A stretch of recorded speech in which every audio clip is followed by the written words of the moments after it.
자, 제가 이제 세잔과 이제 유사성을 비교를 하는 이유는 세잔과 통하는 데가 많아서 그러는데,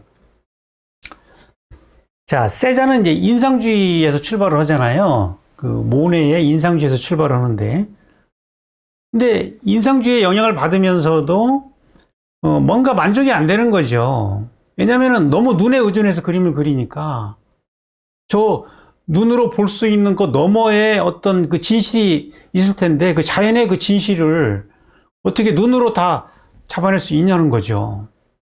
그 지점이 불만이 생긴 거예요. 그래서 이제 그 미술관을 돌아다니면서 이제 고전주의 미술을 보면서 이제 푸생에 꽂힌 거죠. 푸생. 그래서 푸생의 어떤 그 견고한 구조와 저 모네의 인상을 섞으면은 자연을 제대로 잡아낼 수 있지 않을까. 자연의 표면과 자연의 내재적인 구조를 잡아낼 수 있을 것이라고 생각한 거예요. 그러니까 이 지점에서 정선의 생각과 그대로 일치가 되는 거죠. 세잔이 이렇게 얘기를 합니다. 인간은 눈과 머리를 같이 가지고 있으니 화가는 이 둘을 같이 사용해서 작업해야 한다. 자, 여기서 눈이라는 것은 뭘 의미하는 거예요? 인상주의, 모네 인상주의를 말하는 거죠. 눈만 가지고 그린다는 얘기죠. 눈에 망막에 비친 대기만 그린다는 얘기죠. 그리고 푸생의 고전주의라는 것은 머리로만 그린다는 거죠. 머리로만. 저 주제는 상상을 통해서 가져오는 것이고, 비너스에 대한 주제를 상상을 통해서 가져와가지고 이성적으로 그쪽을 구성을 하잖아요. 저 삼각형 구도로. 이건 머리가 하는 것이지 어떤 눈으로 본 감각적인 풍경이 아니잖아요. 근데 인간은 눈도 있고 머리도 있다. 좌뇌도 있고 우뇌도 있다. 왜 그러냐? 둘 다 필요하니까 있다는 거죠. 그냥 그림 그릴 때 이 둘을 같이 써야 된다는 거죠. 눈과 머리. 그래서 세잔이 이렇게 그림을 그린 거라고요. 이 둘을 합쳐가지고 이 대기감은 모네적인 그 생생한 자연에서 온 대기감을 가져오면서 이 구성은 이 푸생의 구성을 가져오는 거죠. 나무도 이렇게 삼각형 구도로 만들고 이 사람도 누굴 그리냐가 중요한 게 아니라 이 사람들을 익명화시켜 가지고 어떤 원통이나 원기둥 같이 사람을 그런 구성물로 보는 거예요. 나무 통처럼. 그래서 화면이 이렇게 자율적이 되면서 어떤 자연의 구조를 구축해 보고 싶은 거예요. 세잔은. 자연은 눈으로 보기에는 빛에 연출하는 순간적인 파장들의 연속이지만 그 이면에는 기하학적인 저런 구조를 갖고 있기 때문에 그런 자연을 이런 식으로 포착하고자 한 거라고요. 사물의 본질적 구조를 드러냄으로써 인상주의 미술을 박물관에 미술관 같이 견고하게 지속적인 것을 만들고 싶다. 자, 이런 의도가 이런 작품으로 나오게 됐다는 거죠. 이것이 세잔인 거예요. 그 세잔의 작품을 보면은 부모가 분명하죠. 그죠? 푸생이 아버지고 모네가 어머니잖아요. 그죠? 이 대가들은 항상 혈통이 분명해요. 그 부모 사이에 딱 태어나기 때문에 아버지 쪽을 너무 닮아도 안 되고 어머니 쪽을 너무 닮아도 안 되는 거예요. 왜? 그렇게 한쪽을 너무 닮으면은 자기 자리가 포지션이 안 나오기 때문에 이 접화가 돼야 되는 거거든요. 둘 사이에 가운데에 딱 서야 자기 자리가 포지션이 생긴다는 거예요. 포지션. 정확하게 그 자리를 잡잖아요. 그러니까 이 부모를 정확히 잡지 않으면 그 사이가 정확히 안 나오기 때문에 중복이 된다는 거예요. 다른 작가랑 중복이. 자, 세잔의 얘기를 더 들어보죠.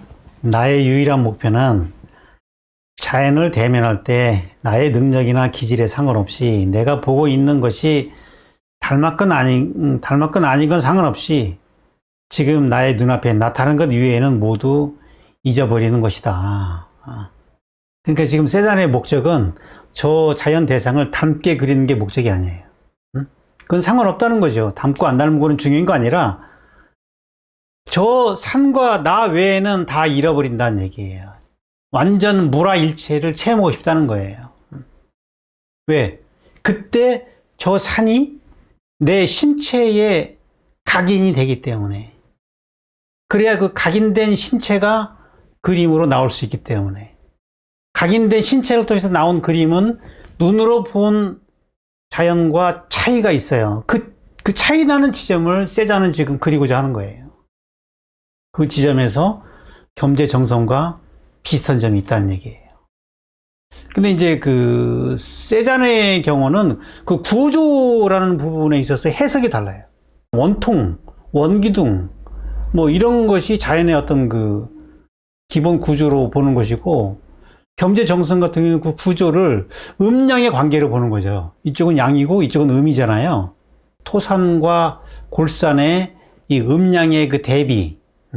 왜냐하면 겸재는 주역에 능통했기 때문에 주역에 따른 본질을 이해했기 때문에 이렇게 나오는 거죠. 그리고 세잔 같은 경우는 그 서양의 전통적인 그 기하 전통 속에서 어떤 사고가 형성됐기 때문에 이런 차이가 있는 거죠. 이 두 작가가 비슷한 데가 있죠. 그리는 걸 보면은. 실제 자연을 어떻게 다시 재창조하는가를 보기 위해서 사진과 한번 비교를 해봤어요. 세잔의 경우는 그러니까 시점이 변하지는 않아요. 일시점으로 그리면서 저런 형태, 이 삼각형의 이 산의 형태가 이제 그대로 나오고, 색깔은 저 색이 하나의 감각을 통해서 나한테 밀고 들어오는 거예요. 그럼 내 몸에, 내 신체에 저 색의 파동이 저장이 되는 거거든요. 그리고 나의 눈은 저 산을 보면서 집과 산의 저런 기하학적인 형태들을 파악을 해요. 그게 머리를 통해서 저 산의 형태를 파악하고, 감각을 통해서 저 색을 몸에 체화시키는 거죠. 그러면은 그것이 막 뒤섞여 가지고 종합적으로 재구성해서 나오는 것이 세잔의 그림인 거죠.